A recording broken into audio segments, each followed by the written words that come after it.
अक्सर काफ़ी लोग पूछते हैं कमेंट में कि श्वेताब की वीडियो जिस पे वो ऑलरेडी किसी चीज़ पर रिएक्ट कर रहा है, मैं क्यों रिएक्ट कर रहा हूँ। ये क्वेश्चन आपको श्वेताब से पूछना चाहिए, क्योंकि वो काफ़ी इंटरेस्टिंग चीज़ों पे बातें करता है जिस पे कि मेरा भी बातें करने का मन है। और ये एक ऐसी तरीके से मैं देखता हूँ कि अगर मान लो हम दोनों मिलके किसी चीज़ के ऊपर रिएक्ट कर रहे होते, तो अगर उसे बोलने का मौका ना मिले और सिर्फ मुझे उसकी बात का जवाब देने का मौका मिले और उसे वापस मौका ना दिया जाए, तो कैसा होगा। मैं वो सिचुएशन रिक्रिएट या फिर क्रिएट करने की कोशिश करता हूँ, क्योंकि मुझे अपनी आवाज़ सुनना बहुत पसंद है। एनीवे, आज एक ऐसी वीडियो है जो कि देखते ही मेरा इंटरेस्ट बन गया सुपर। बिहार के बारे में वीडियो की किसी लेडी ने, टीचर है शायद वो, उन्होंने कमेंट किया है कि बिहार को नहीं होना चाहिए इंडिया में। उसके लॉजिस्टिक साइड उन लोग कैसे वर्कआउट करेंगे, मे बी शायद कर भी सकते हैं। उस पर श्वेताब बात कर रहा है, तो क्योंकि मैं बिहार से बिलोंग करता हूँ और मैं अक्सर बात करता हूँ बिहार के इशू के ऊपर इन जनरल, तो मेरा तो सीधा सीधा इंटरेस्ट बन गया। तो वीडियो देखते हैं और फिर साथ साथ बात करेंगे। मैं तो बस ये सोचती हूँ कि केंद्रीय विद्यालय के इंडिया में कितने सारे रीजन्स हैं, वो मुझे किसी भी रीजन में पोस्टिंग दे सकता था। मतलब लोगों को ना कोलकाता रीजन इतना पसंद नहीं है, मैं तो उसके लिए भी रेडी थी कि कोई बात नहीं यार, वेस्ट बंगाल भी कहीं पे भी दे दो, वेस्ट बंगाल में कोई दिक्कत नहीं है। मेरी फ्रेंड की पोस्टिंग आई है दार्जिलिंग, कैन यू इमेजिन। मेरी दूसरी फ्रेंड की पोस्टिंग आई है सिलचर, नॉर्थ ईस्ट। वाओ। मेरा एक फ्रेंड पोस्टेड है बैंगलोर में। मेरे से क्या दुश्मनी थी मुझे इंडिया के वर्स्ट। मैंने कभी अभी तक ध्यान नहीं दिया था जैसे, बट इस लेडी ने जैसे बैंगलोर बोला, तो बेंगलुरु है शायद वो, बट बैंगलोर। फकिंग रीजन में पोस्टिंग दे दी। क्या नाम। मैं अपनी फर्स्ट पोस्टिंग जिंदगी भर याद रखूंगी।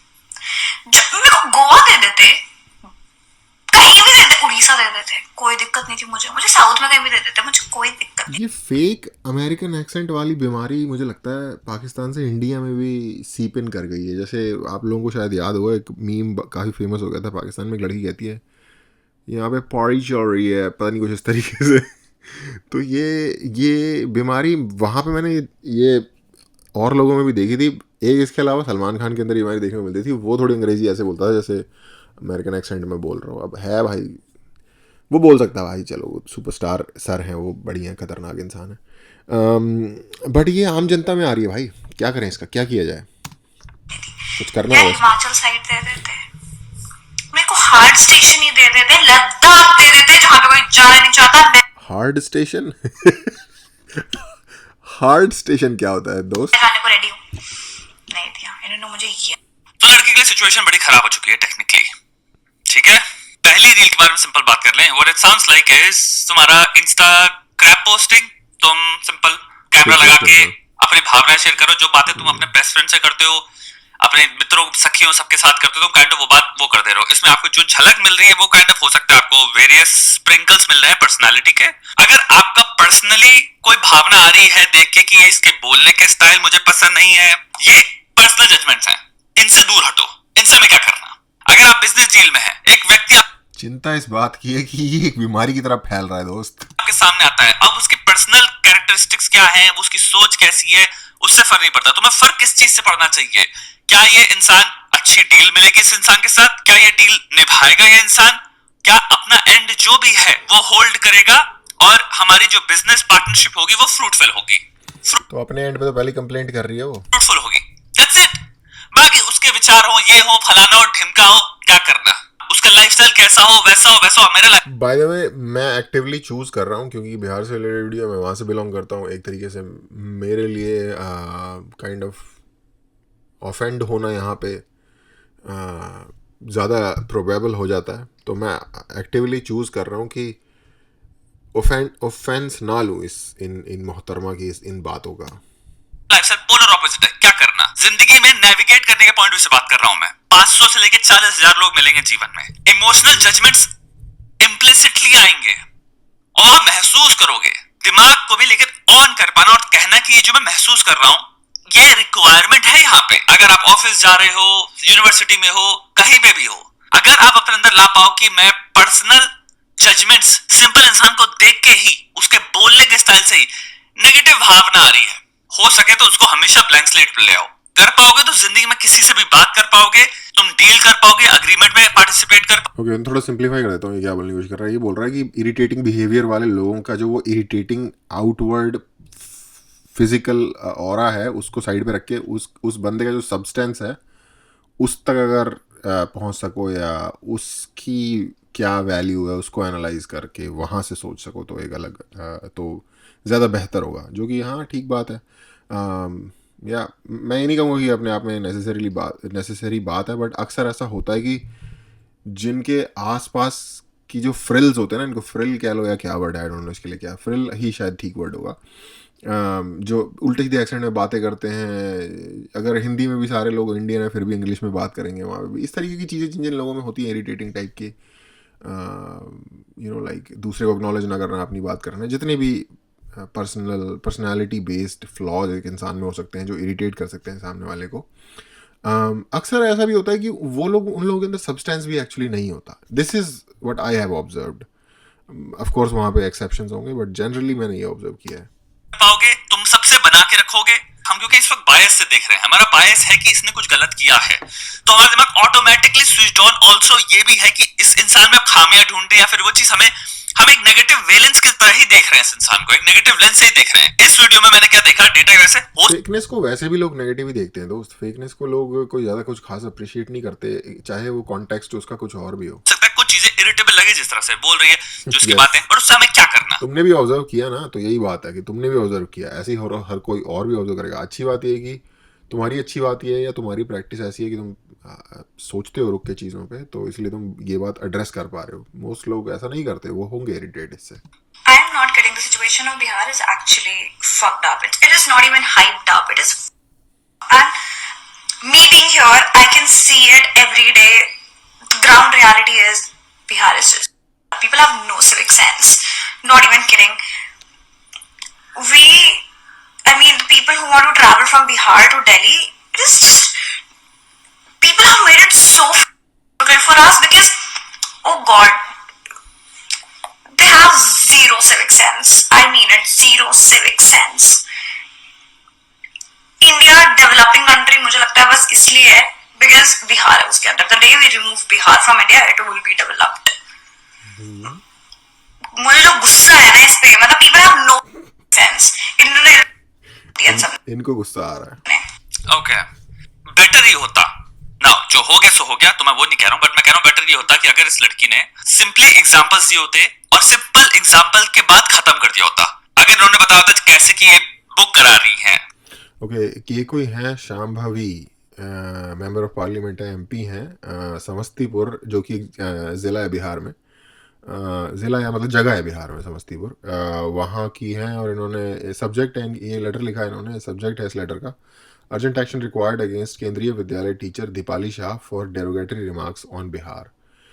टू बी ऑनेस्ट यार, वो कुछ इतना कोई गलत भी नहीं कह रही। मैं खुद बिहार से हूँ।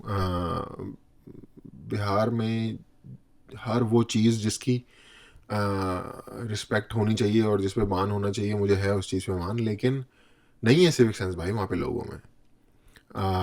है वहाँ पे गरीबी, है वहाँ पे ओवर पॉपुलेशन, ये सारी जो प्रॉब्लम्स आप सुन सकते हो।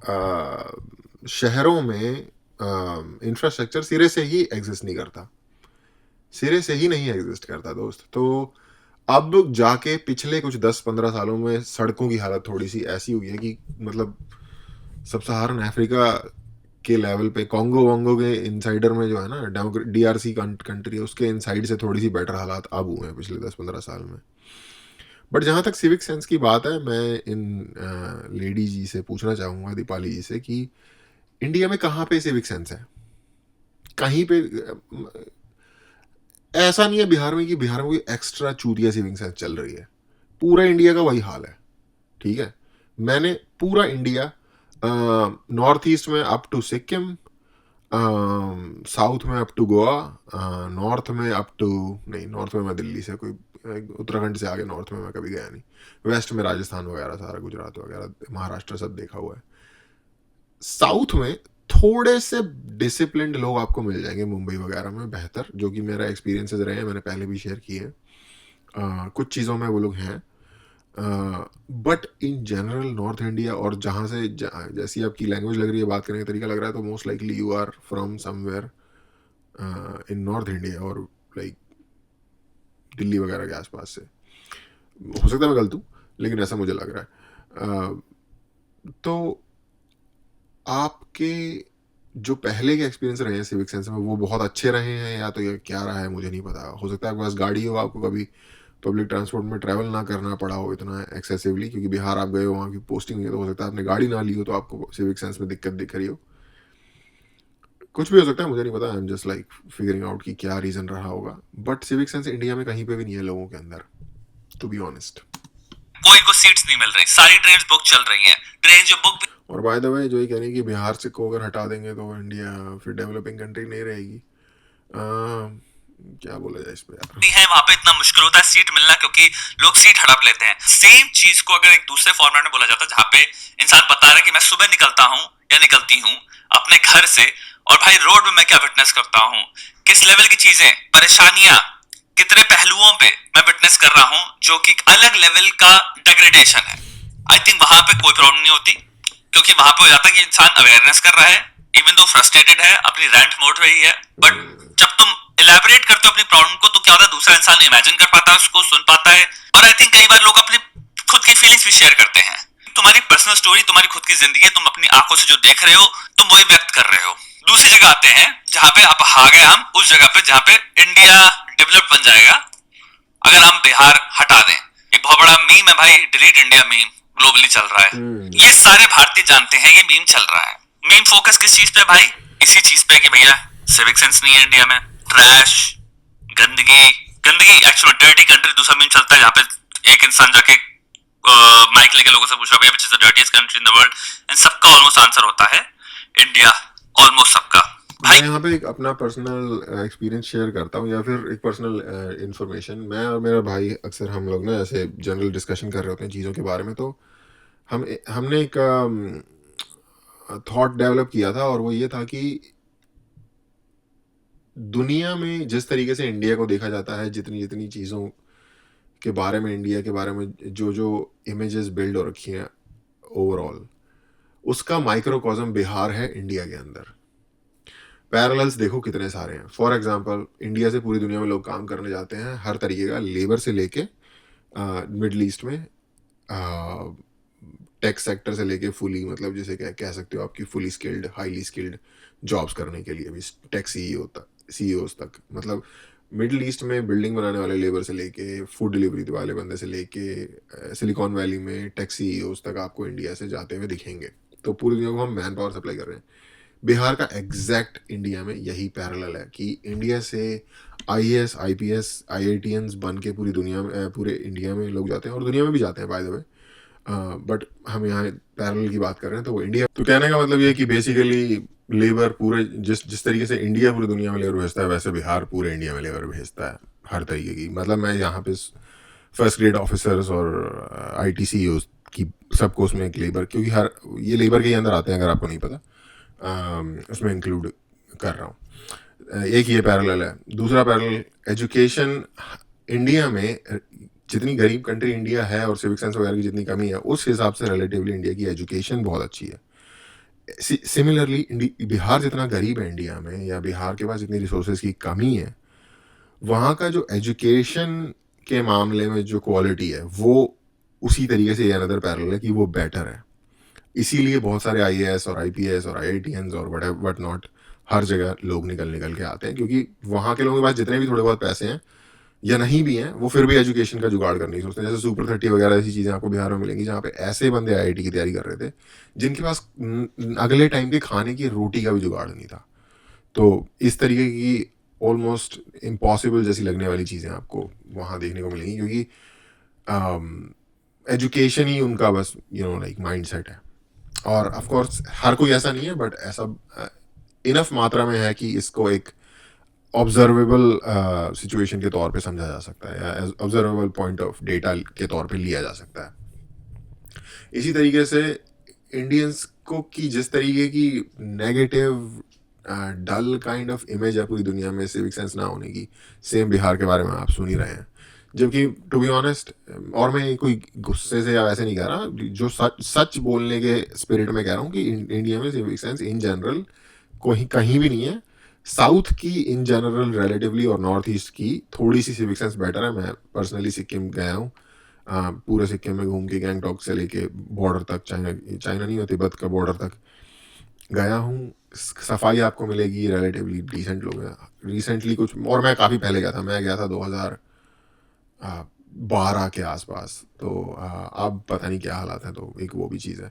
तो बेसिकली कहने का मतलब ये है कि जितनी गालियाँ इंडिया खाता है ना दुनिया में, बिहार उतनी गालियाँ इंडिया के अंदर खाता है, और सेम तरीके का रेसिज्म, सेम तरीके का सब कुछ आपको देखने को मिल जाएगा। ये चीजों से हर कोई परिचित है इस टाइम पे।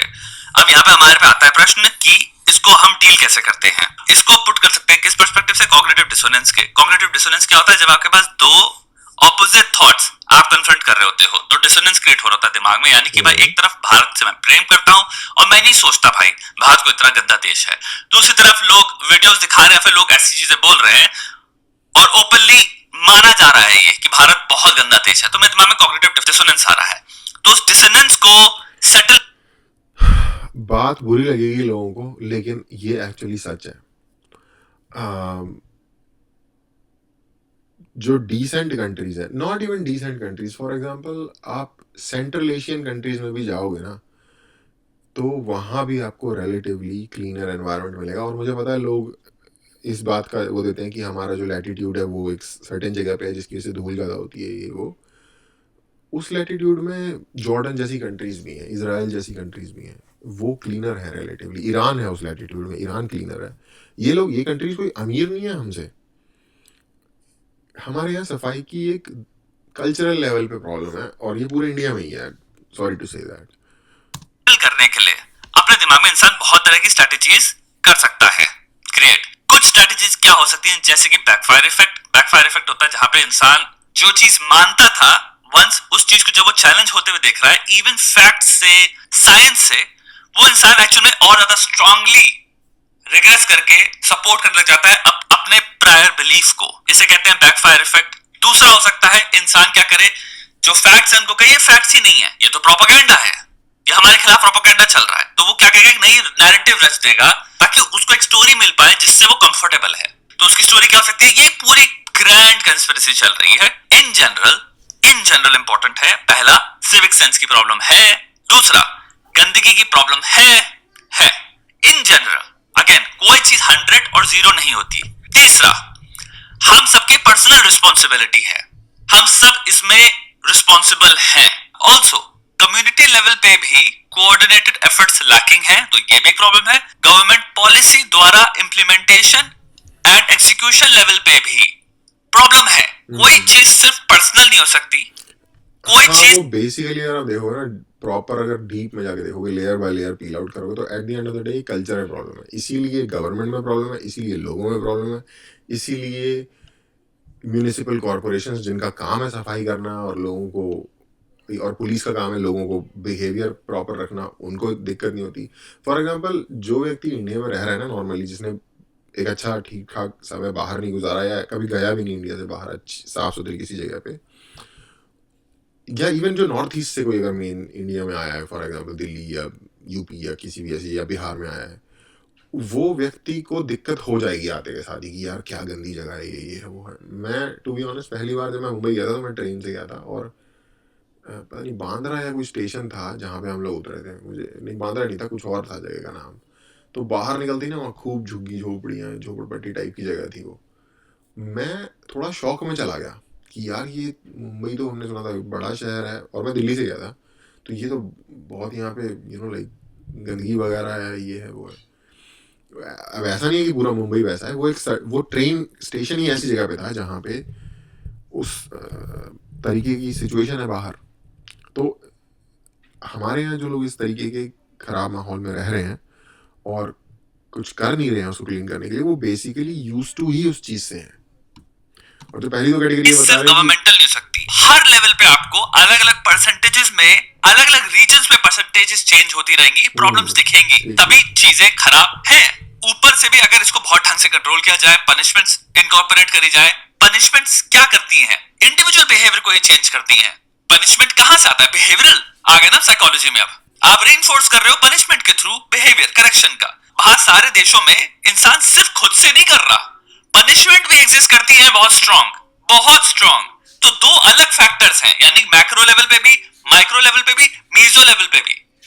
तो हम तीनों लेवल पे कहीं ना कहीं फेलियर एक्सपीरियंस कर रहे हैं। मेरा पॉइंट यह है कि अगर आप दिल्ली में भी रहते हो और दिल्ली वाले हो, और कोई भी अगर इंसान दिल्ली 10 साल रहा है, तो ये मत कहो कि सिविक सेंस हम डेवलप्ड कंट्री पे लेवल पे ऑपरेट कर रहे हैं एंड इंडिया का एवरेज एक्चुअली पूरा नीचे हो जाता है, क्योंकि हम जैसे बिहार को इंट्रोड्यूस कर देते हैं।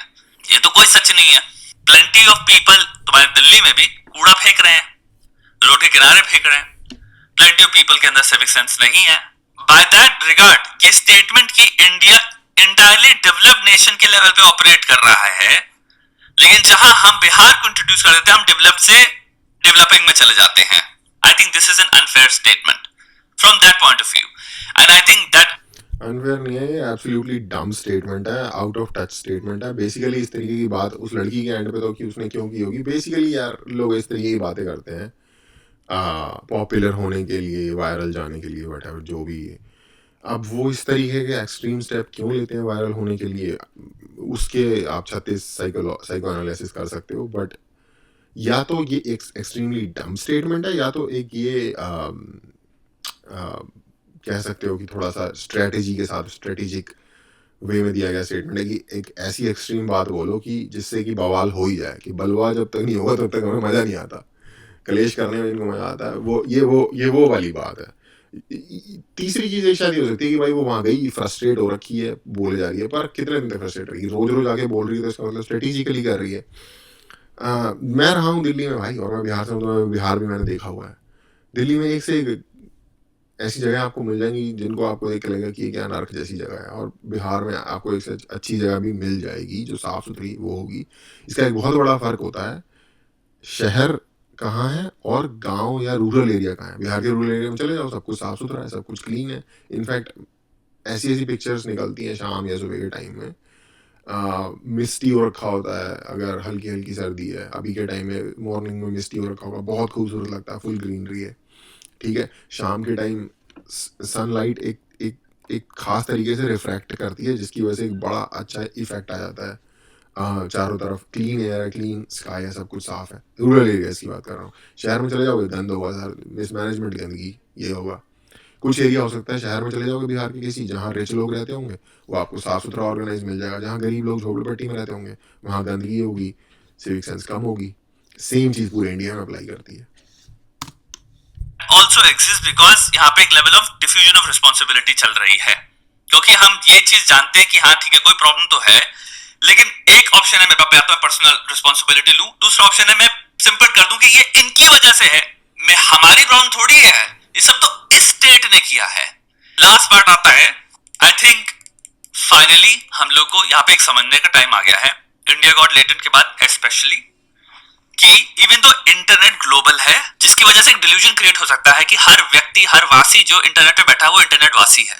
India largely because of language barrier जिस कल्चर से इंटरफेस कर रहा है वो है actually western culture, American, British कह लो, अमेरिकन कह लो। फ्रेंच कल्चर से आप इंटरफेस इसलिए नहीं कर रहे हो, मेनली अमेरिकन है, क्योंकि वो फ्रेंच में बातें करते हैं, तो उनके जितने भी मीम्स है, जितना भी उनका पूरा अलग चल रहा है, वो फ्रेंच में है, वो आपके पास आएगा ही नहीं कभी। जितना भी स्पेनिश बोलना, फॉर एग्जांपल बहुत सारे लोगों को क्या 99% लोगों को ये नहीं पता होगा कि जितनी इंडिया पाकिस्तान के बीच में राइवलरी है, उतनी तगड़ी या शायद उससे भी तगड़ी राइवलरी फ्रांस और बेल्जियम के बीच में है, ठीक है। पर आपको नहीं कभी भी पता चलेगी ये बात, क्योंकि आप कभी भी उनके कल्चर में डाइव इन नहीं करते, क्योंकि लैंग्वेज बैरियर है।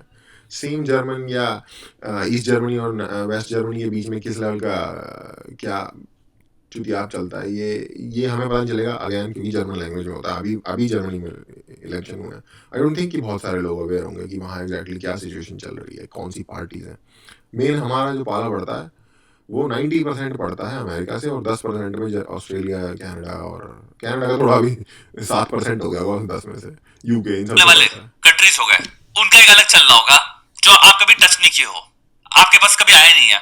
इंग्लिश लैंग्वेज का कल्चर सेट एक्चुअली अमेरिका कर रहा है, स्वीडन नहीं कर रहा, स्विट्जरलैंड नहीं कर रहा, यूएस कर रहा है। तो हम इंटरनेट को समझते हैं यूएस, तो हमें लगता है यूएस में जैसे लोग ऑपरेट कर रहे हैं, हमें लगता है वो ग्लोबल कल्चर है। हमारा कल्चर बहुत डिफरेंट है वेस्टर्न कल्चर से।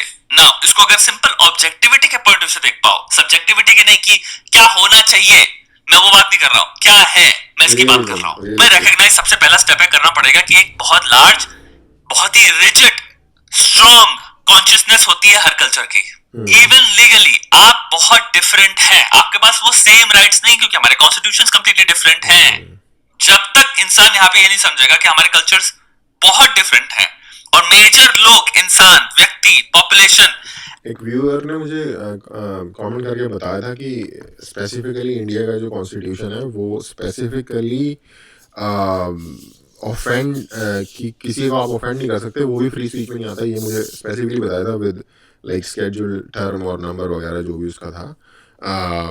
वो मैं उससे एग्जैक्ट मुझे टर्म कि कौन सा स्केड्यूल है कॉन्स्टिट्यूशन का ये सब नहीं मुझे पता, लेकिन वो मैं अवेयर था कि पहले से इवन 395A करके एक रूल है जिसको ब्लास्फेमी का लॉ कहते हैं, वो भी इंडिया में है यार। ब्लास्फेमी का भी लॉ है इंडिया में, पर उसके ऊपर जो सजा है वो इतनी तगड़ी नहीं है जैसे कि पाकिस्तान वगैरह में डेथ पेनल्टी है। वो उनका है 295C, हमारा 295 जिस पे सिद्धू मूसेवाला ने गाना भी बनाया था 295। तो उसके अंडर आप रिलीजियसली भी किसी की भावनाएं हर्ट करते हो आप जेल जा सकते हो इंडिया में। ये नहीं है यूएस वगैरह में। तो ये बेसिक अंडरस्टैंडिंग मुझे है। मेरा उस वीडियो में जब जहाँ उन्होंने बताया वहाँ मेरा मतलब था कि जायज़ ये बनता है। आई डोंट थिंक ये जायज़ बनता है कि किसी की सेंटिमेंट्स को आप हर्ट कर दोगे तो आप क्राइम कर दे रहे हो। आई डोंट थिंक ये सही है। मुझे पता है इंडियन कॉन्स्टिट्यूशन में, but I don't agree with it. ये मेरा पर्सनल ओपिनियन है। ये मैटर बहुत पहले जॉर्डन पीटरसन ने सेटल कर दिया था चैनल 4 के अपने इंटरव्यू में कि अगर तो तुम्हारे को राइट नहीं है किसी को ऑफेंड करने का, तो तुम जो मुझसे सवाल कर रही हो इससे ही मुझे बहुत ज़्यादा ऑफेंस महसूस हो रहा है, तो कर दो तुम्हारे खिलाफ कंप्लेंट। ऑफेंस तो किसी भी चीज़ पे लिया जा सकता है ना, ये तो सब्जेक्टिव चीज़ है, बड़ी सिंपल सी समझने वाली चीज़ है। तो फ्री स्पीच किसी भी कंट्री में ये बड़े चालाकी तरीके से गवर्नमेंट के द्वारा ब्रिटिश लोगों के छोड़ी हुई और इंडियन गवर्नमेंट के बड़े चालाकी से ना रिमूव करने का सिस्टम था। उन्होंने रखा ही इसलिए है कि जब मर्जी जिस मर्जी को पकड़ लेंगे, अगर ज़रूरत पड़ी तो। पकड़ते नहीं है वो अपनी बात है, वो अलग बात है। जिस दिन ज़रूरत पड़ेगी पकड़ लेंगे और करते भी होंगे एट सम पॉइंट, जहाँ उनको इस चीज़ का इस्तेमाल करने की ज़रूरत पड़ती होगी वहाँ उसका इस्तेमाल होता भी होगा। फॉर एग्जाम्पल एक आपको बात बताता हूँ, पाकिस्तान में भी जो लोग ब्लास्फेमी में फंसते हैं वो जनरली नहीं उनको एग्जीक्यूट किया जाता स्टेट की तरफ से, वो बस खींचते रहते हैं। उन्होंने उतनी पावरफुल वो जो फंदा है ना वो फंसा के रखा हुआ है जनता के गले में। सेम यहाँ भी उतना पावरफुल फंदा नहीं है, लेकिन एक फंदा डर का, जेल जाने का फंसा के रखा हुआ है लोगों के गले में कि जब ज़रूरत पड़ेगी तो टाइट कर देंगे। बेसिकली ये कोई अच्छी बात नहीं है जो अगर हमारे कॉन्स्टिट्यूशन में भी ये चीज़ है, अकॉर्डिंग टू मी, ओपिनियन है भाई सिर्फ। एक्चुअल में कल्चरल कॉन्शियसनेस के बेसिस पे ही गवर्न करती है। हमने सेट कर रखे हैं तरीके, लिहाजे। आपको ऐसे बात नहीं दोस्त, ऐसा नहीं है। कल्चरल कॉन्शियसनेस के इस पे नहीं है, ये कॉलोनियल लेगेसी है। उससे पहले तो चलो जो भी होता होगा, आज के टाइम पे जिनको जो बात पसंद आ गई उसमें पैसे दे देते होंगे, जो बात नहीं पसंद आई सर उड़वा देते होंगे, वो तो जो भी होगा। बट ये ब्लास्फेमी लॉज और ये जो स्पीच कंट्रोल लॉज है ना, ये कॉलोनियल लेगेसी है। डायरेक्टली हमने ब्रिटिश से इनहेरिट किया है ये सब कुछ। करनी है, अपने विचारों को प्रकट ऐसे करो।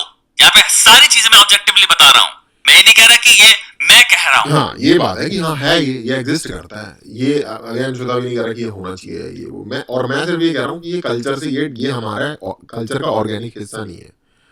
हो सकता है कि उस तरह जैसी कोई चीज़ हमें दिख जाए, बट ऑर्गेनिक हिस्सा नहीं है। इसका सिर्फ ये तरीका है कि भाई कोई बंदा ना ज़रूरत से ज़्यादा सच मत बोलो, क्योंकि हम बहुत ज़्यादा डाइवर्स कंट्री है। कोई सच बोल देगा दंगे हो जाएंगे, कुछ भी हो जाएगा, कुछ मतलब समझ रहे हो ना। कोई सच बोल देगा, यानी कोई कुछ बोल देगा, बेसिकली सच हो चाहे झूठ हो, कोई बंदा बात कर देगा कोई सी भी, और जो कि होता रहता है। दिन आपको देखने को मिलता है फेसबुक पोस्ट वगैरह के ऊपर लड़ाई वड़ाई हो जाती है, रिलीजियस सेंटिमेंट्स हर्ट हो जाते हैं। तो वो बेसिकली हमने शांति बनाए रखने का जुगाड़ निकाला हुआ है, और थोड़ी सी गवर्नमेंट को पावर भी चाहिए हमारे यहाँ। इसको ऐसे दूसरे पर्सपेक्टिव समझो, भारतीय कोई जाके चाइनीज जैसे ऑपरेट कर रहे हैं, उनको चाहे कितना समझा लो, उनको आप नहीं बदल पाओगे। वो जो सोच है वो आज की नहीं है। वो बिलियंस ऑफ लोग जो उस साइकिल में 5000 साल की साइकिल में, 2000 साल की साइकिल में जैसे आए हैं सोचते हुए, वो आने वाले 500 साल में भी वैसे ही सोचेंगे। टेक्नोलॉजी बदलती रहेगी, ख्याल चैलेंज होते रहेंगे, लेकिन लार्जली कॉन्शियसनेस वही रहेगी। और मैं बात कर रहा हूं एथिक्स और मॉरल के पॉइंट ऑफ व्यू से, यानी कि कौन सा कल्चर सोशल स्टेबिलिटी जिसे कहेंगे, या फिर सोशल ऑर्डर, या फिर वो व्यवहार जिसे एक कल्चर देखता है और कहता है कि ये अगर सब करने लग गए तो ये कल्चर तबाह हो जाएगा। Western culture completely and very very largely individualistic है। Indian culture individualistic plus community plus divinity, तीन एस्पेक्ट से चीजों को देखता है। तो वो देखता है सोशल स्टेबिलिटी इंडिविजुअल के पॉइंट ऑफ व्यू से भी, लेकिन कम्युनिटी के पॉइंट ऑफ व्यू से भी। तो ये व्यवहार अगर कम्युनिटी में बहुत, इसमें एक चीज है कि डिविनिटी ऐसी बात नहीं है, वेस्टर्न कल्चर में डिविनिटी का कॉन्सेप्ट नहीं है। अमेरिका के जो कॉन्स्टिट्यूशन ही है उनका, जैसे हमारा है ना सत्यमेव जयते, ये देखो इस पे भी लिखा हुआ है, जो हमारा नेशनल एंथम है उसके नीचे भी लिखा हुआ है, उनका है इन गॉड वी ट्रस्ट। सो तो डिविनिटी तो उनका भी कोई ऐसा नहीं है कि वो टोटली गॉडलेस लोग हैं या डिविनिटी से उनको रिलेशन नहीं, पर उनका कॉन्सेप्ट या उनका ओवरऑल समझने का फ्रेमवर्क डिफरेंट है, माइंडसेट। और दूसरा ये इन्होंने बोलते कि 500 साल के आगे भी ऐसा चलेगा, ये ज़रूरी नहीं है दोस्त, विचार चेंज हो जाते हैं। फॉर एग्जांपल यूरोप एक बहुत ही रिलीजियस सोसाइटी थी, इतनी रिलीजियस की कत्ल जो रिलीजन के नाम पे वहाँ होते थे, मतलब कंटिन्यूसली 100 साल तक 100 ईयर वॉर है, उसके बारे में कभी पढ़ना। जर्मनी जो था वो होली रोमन एम्पायर डिवाइड हो रखा था काफ़ी, वो कंटिन्यूसली 100 साल तक लड़ते रहे सिर्फ इस बेस के ऊपर कि कैथोलिसिज्म सही है, सेम रिलीजन के लोग डिफरेंट डिनोमिनेशंस के, कैथोलिसिज्म सही है कि प्रोटेस्टेंटिज्म या कैल्विनिज्म वगैरह जो भी डिफरेंट डिनोमिनेशंस, इतना डिटेल में क्रिश्चियनिटी के डिनोमिनेशंस की अंडरस्टैंडिंग नहीं है। बट 500 साल से बहुत कम पहले की बात है, वो 100 साल में चेंज हो गई यार पूरा रिलीजियोसिटी वहाँ की। नीचे ने लाइक 1800s के एंड में लिखा है कि गॉड इज डेड, और उसके एटलीस्ट 50 60 70 साल के अंदर हो गया वो। बहुत सारे लोग करने लग गए तो कम्युनिटी तबाह हो जाएगी। अमेरिकन कल्चर में भी ये ख्याल ज्यादा नहीं है लोग अंदर, वो बस ये देख रहे हैं इंडिविजुअल ये कर रहा है, उसकी जिंदगी ठीक है करने दो, मुझे क्या फर्क पड़ता है, वो लोग भी करने लग जाए, उनकी जिंदगी हमें क्या करना, एज लॉन्ग एज इंडिविजुअल के पर्सपेक्टिव से देख रहे हैं वो खुश है, उसकी राइट्स वायलेट नहीं हो रही, ठीक है भाई जो तुम्हें करना करो, फ्रीडम है तुम्हारा। ये एक इंडिविजुअलिस्टिक कल्चर हो गया। हमारा कल्चर ये नहीं है, ये बात समझ। और उसका सेकंड पार्ट ये है कि as long as they don't interfere with anybody else या किसी और की प्रॉपर्टी के साथ, ट्रेसपासिंग पे भी गोली मार देते हैं भाई, ऐसी जगह है ना। अब बहुत इंपॉर्टेंट है खासकर इस वक्त पे, क्योंकि बहुत सारे लोग अगेन टाइम आफ्टर टाइम बहकते रहेंगे और ये सोचते रहेंगे कि हम एक ग्लोबल कल्चर में पार्टिसिपेट करें, जो कि हो गया वेस्टर्न कल्चर का, इसलिए हम वेस्टर्न टेम्पलेट पे ऑपरेट करेंगे और वेस्टर्न लोगों की तरह बात करेंगे, और बहुत सारी चीजें हम कर सकते हैं जो अमेरिका में लोग कर रहे हैं, यहाँ पे क्यों नहीं कर सकते? बिकॉज हमारी टेम्पलेट देखने की ट्राई-पार्टाइट कह सकते हो टेम्पलेट है, इंडिविजुअल, कम्युनिटी एंड डिविनिटी। तो अगर ये लड़की जो बात कर रही है, इसको अगर हम वेस्टर्न टेम्पलेट से देखें तो लगेगा हाँ ठीक है भाई, इसकी राइट है बोलने की, बोलने दो ना, क्या बोल रही है, क्या बोल रही है, जो मन में आ रहा है उसे बोल रही है सडनली। लेकिन आप एक परसेंटेज देखोगे जो कहेगा कि गाली नहीं बोलनी चाहिए थी, ये कहां से आया? अगर इंडिविजुअल राइट से तुम 100% हो तो भाई गाली वाली कुछ भी बोलो, कहोगे भाई। आई डोंट थिंक ये गाली स्पेसिफिक है इस लड़की, मेरी अंडरस्टैंडिंग जितनी मैंने वीडियो देखी उसके हिसाब से ये है कि वो लड़की जो बुराई है वो बुराई इटसेल्फ को क्रिटिसाइज नहीं कर रही, वो स्टेट को गाली दे रही है। स्टेट तो भाई अब फिर एक रीजनलिज्म भी एक चीज़ है जो लोगों के अंदर एग्जिस्ट करती है। फॉर एग्जाम्पल पंजाब के लोग पंजाब के ऊपर प्राउड है, ठीक है, तो अगर वो प्राउड हो सकते हैं, महाराष्ट्र के लोग महाराष्ट्र के ऊपर प्राउड हो सकते हैं, तमिल लोग तमिलनाडु के ऊपर प्राइड ले सकते हैं, तो आई थिंक बिहार के लोगों को भी हक है अपने स्टेट के ऊपर प्राइड लेने का, क्योंकि उनकी भी एक बहुत ही गोल्डन हिस्ट्री रही है। तो उस सेंस में अगर आप किसी स्टेट को गालियाँ देने लगे हो कि ये है, इसको बाहर निकल जाना चाहिए, इसकी वजह से हम फंसे हुए हैं, तो वहाँ के लोग ऑफेंस लेंगे, ये अंडरस्टैंडेबल बात है। वो अगर ये बोल रही होती ना कि यार बिहार की ये हालात बहुत ख़राब है, ये हालत बहुत ख़राब है, ये कैसे ठीक होगा, या बिहार में उस पर काम करने की जरूरत है, यहाँ के लोगों को वो करना, वो एक डिफरेंट चीज़ होती है। बट वो कहेंगे ये मतलब लिटरली जैसा कि बोला गालियाँ निकाल रही थी, बट आई थिंक गाली इटसेल्फ नहीं, वो जिस वे में क्रिटिसाइज कर रही है ना, वो सिर्फ बैडनेस को क्रिटिसाइज नहीं कर रही, वो ओवरऑल लोगों को और उस जगह को भी क्रिटिसाइज कर रही है। तुम्हारे पास फ्रीडम है, अपने ख्याल जैसे भी प्रकट करना है तुम्हें कर सकते हो, लेकिन क्या हुआ, अब डिफरेंस सडनली आया तुम्हें वो चीज सुनने में अच्छी नहीं लगी। अगर ये चीज मैं आपको बताता हूँ, ये चीज अगर टेक्सास को गालियां देगा ना कोई, फॉर एग्जांपल कैलिफोर्निया को बहुत गालियां पड़ती हैं अमेरिका के अंदर, क्योंकि वो वोक वगैरह उनको लिबरल वगैरह माना जाता है, इसलिए उनको इस चक्कर में गालियां पड़ती हैं काफी ज्यादा।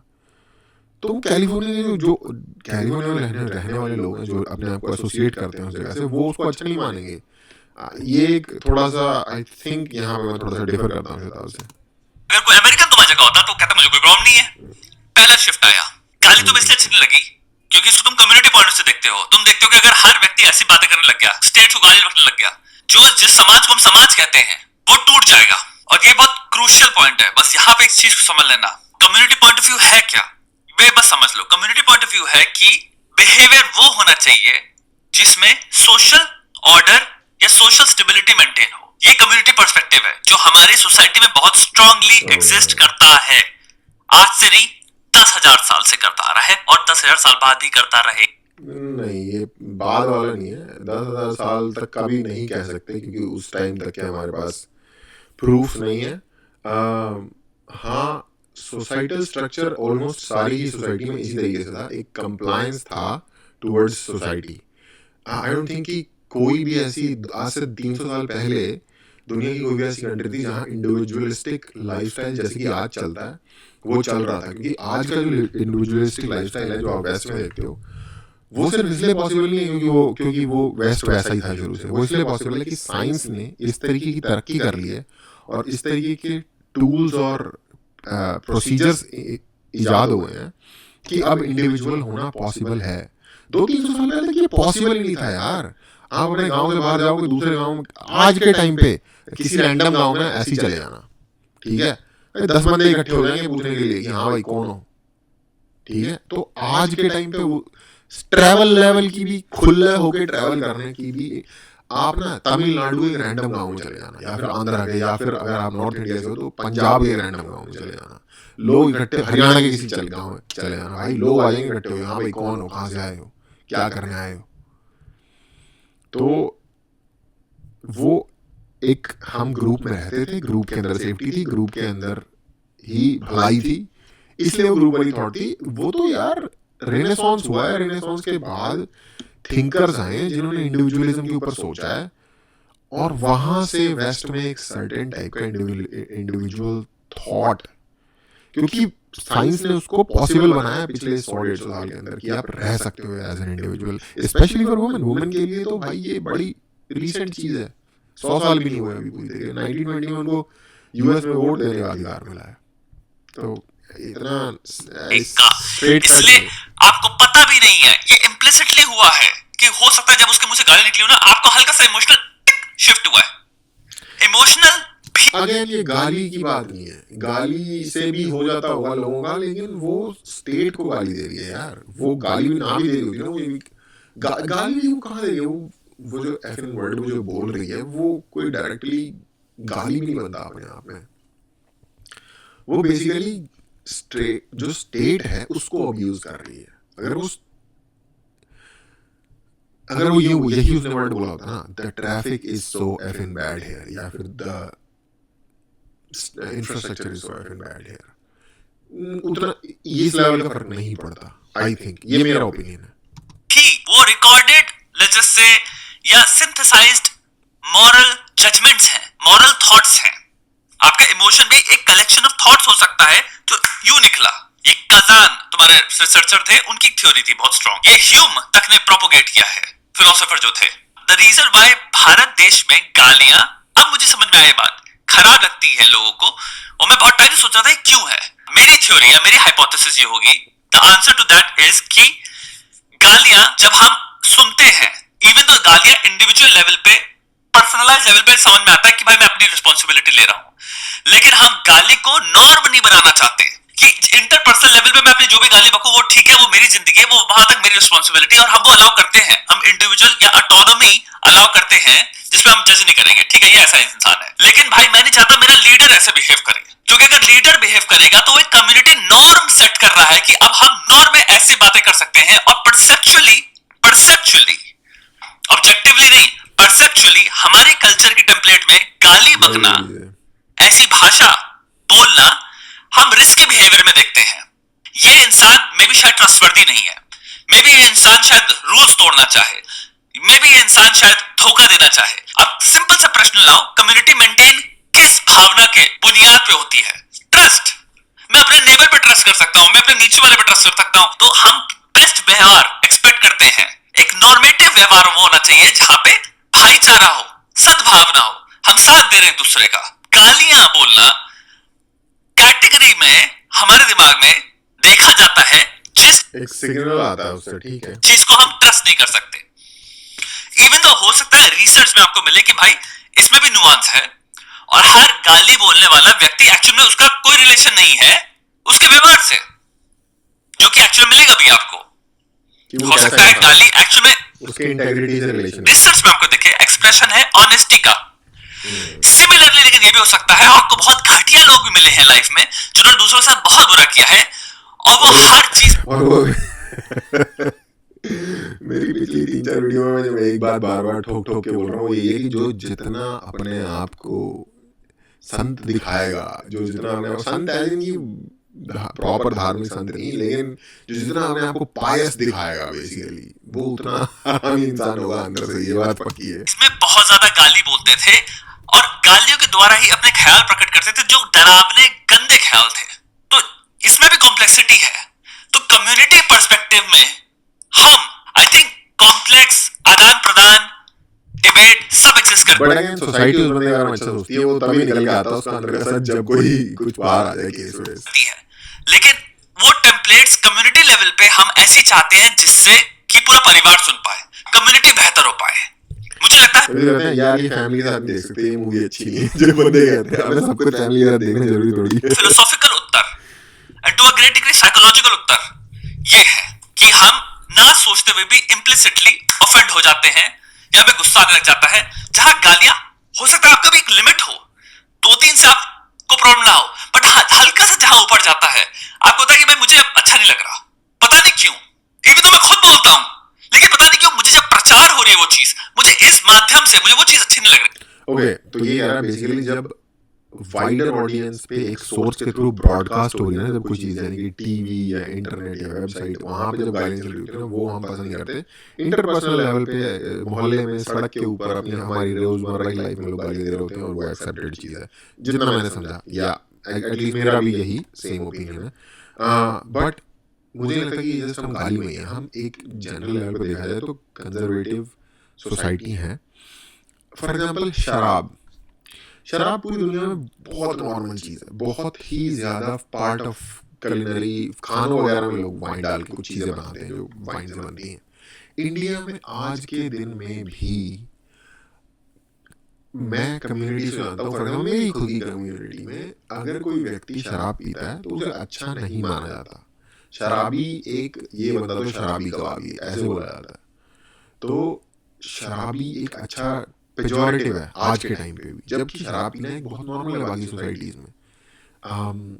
तो सिर्फ गाली नहीं है, वो मल्टीपल चीज़ें हैं इस तरीके की, जबकि उसको फिर गानों में उसको ग्लैमराइज भी किया जा रहा है, और एक पॉपुलर कल्चर में उसको पता नहीं, मतलब जो जितनी ज़्यादा पिएगा वो उतना बड़ा ही में निकल जाएगा, पता नहीं क्या हो जाएगा, इस तरीके की भी एक एटीट्यूड देखने को मिलता है।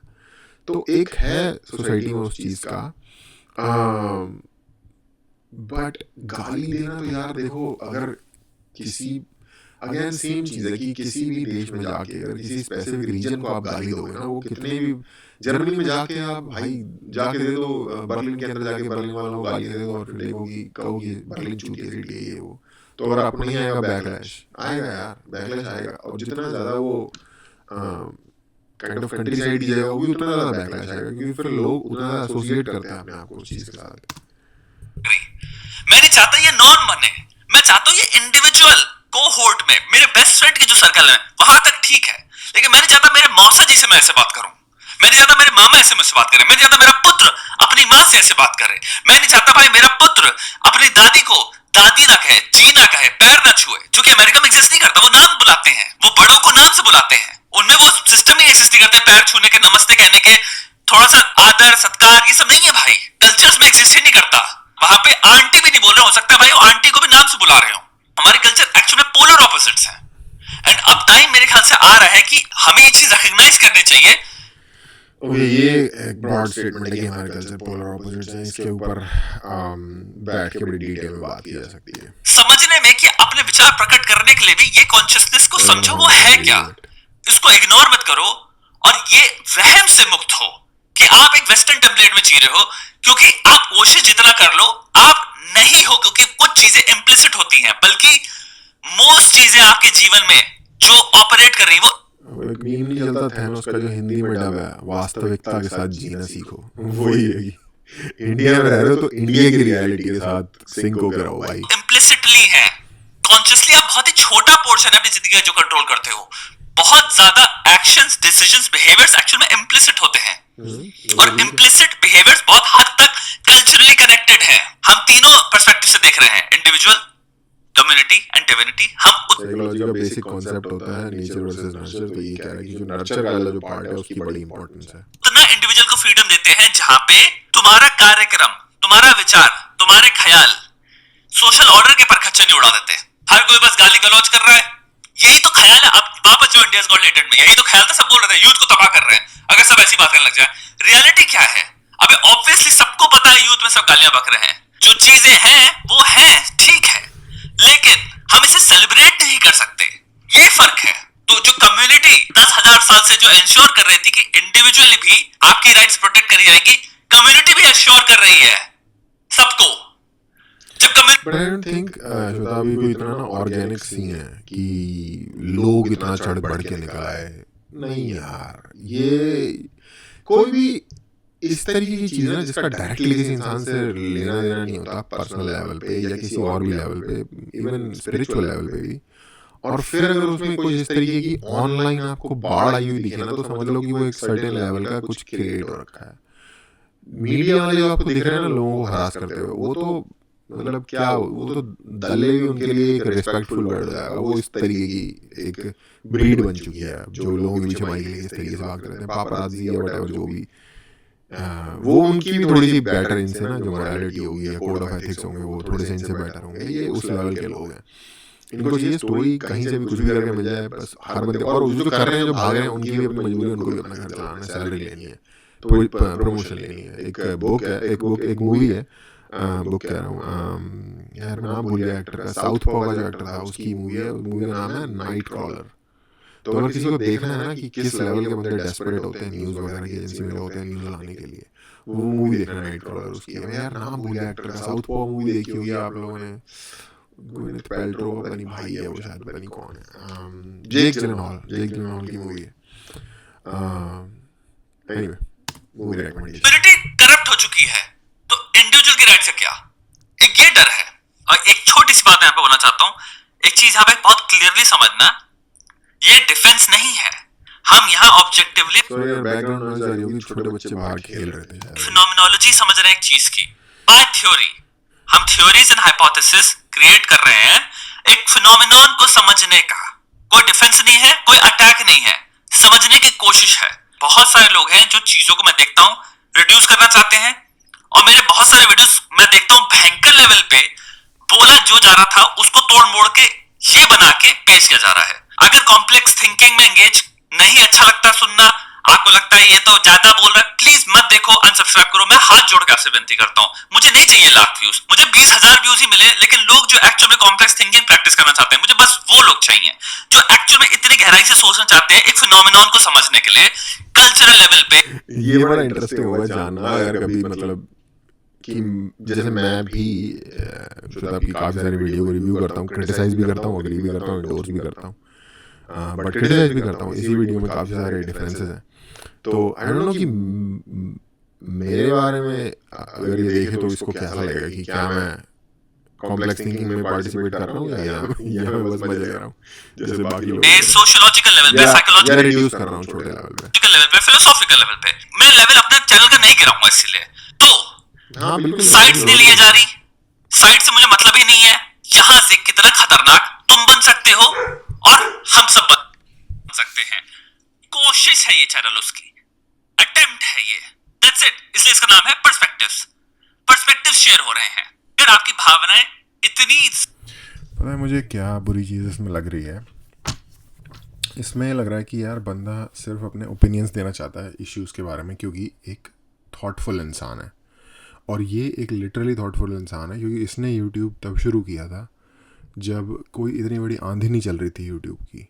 ये सच में अपने थॉट्स को शेयर करना चाहता था, अपने आइडियाज़ को शेयर करना चाहता था, इसलिए इसने यूट्यूब शुरू किया और इसीलिए ये उतना आगे भी जा पाया जितना ही चला गया। हालांकि मैंने भी बहुत पहले शुरू किया था, बट मैंने कभी इतना सीरियसली, इतना प्रॉपर तरीके से जैसे इसने शुरू से किया वैसे कभी नहीं किया। अब मैं रेगुलर पोस्ट कर रहा हूँ ठीक ठाक टाइम से, तो धीरे धीरे अब ऊपर भी जा रहा है। और अगेन मैं फिर भी उतना अच्छा एडिटिंग वगैरह कुछ नहीं करता, तो उस हिसाब से ठीक है। अफसोस की बात यह है कि एक सोचने वाला व्यक्ति जो कि एक थिंकर है, उसको सिर्फ अपने थॉट शेयर करने हैं, उसके लिए इतनी सफाई देनी पड़ रही है। मेरे ख्याल से श्वेता भाई मेरा एक हम्बल भाई, दोस्त, वटेवर के नाते, एक एडमायरर के नाते सलाह ये होगी आपको कि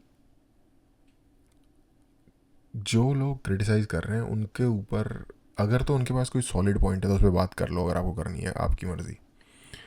अदरवाइज़ भाई अपना काम कर यार। अब किसी की इतनी कि मैं ये कर रहा हूँ, मैं इसलिए कर रहा हूँ, इसलिए कर रहा हूँ, इतना कोई ज़रूरत ही नहीं है।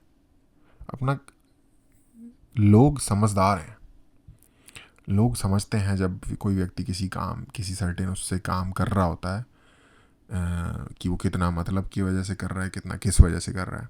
ऑफ कोर्स ये पैसे कमा रहा होगा इस चीज़ से, इसमें कोई बड़ी बात नहीं है। शुदा ठीक ठाक पैसे इससे, आई डोंट नो कितने टू बी ऑनेस्ट, बट इससे पैसे कमा रहा होगा और इसका लाइवलीहुड होगा और ये इसलिए भी कर रहा होगा। लेकिन ओरिजिनली तो इसने पैसे कमाने के लिए नहीं किया होगा ना, ओरिजिनली तो इसने एज ए पैशन शुरू किया होगा इसे। तो ये थोड़ी अफसोस की बात है और एक्चुअली ज्यादा ओवरटेक कर ले रही है आपको, और आपको गाली बकने का या जो मैं बोल रहा हूं उसको रिड्यूस करके पता नहीं क्या बना के लग रहा है आपको मैं ये बोल रहा हूं, तो मेरे भाई मे बी ये चैनल छोड़ दो, आपके लिए नहीं है। मैं जेन्युइन बता रहा हूं, 5000 चैनल हैं, बहुत सारे बढ़िया बढ़िया चैनल हैं, बस वो सही गलत के पर्सपेक्टिव से खेल रहे हैं। आप आ जाओ ना, यहाँ पे जजमेंट फजमेंट से मतलब नहीं। एक और भी बात है श्वेता यार, तुम काफ़ी फेमस हो, आई मीन इस एनालिसिस शायद सही वर्ड होगा, वट इस जॉनरा में, जो भी ये जॉनरा है, मुझे नहीं पता इस जॉनरा का नाम क्या है। तो एक ये भी चीज़ है कि अगर तुम्हारे को कोई क्रिटिसाइज़ कर रहा है या तुम्हारे को कोई कुछ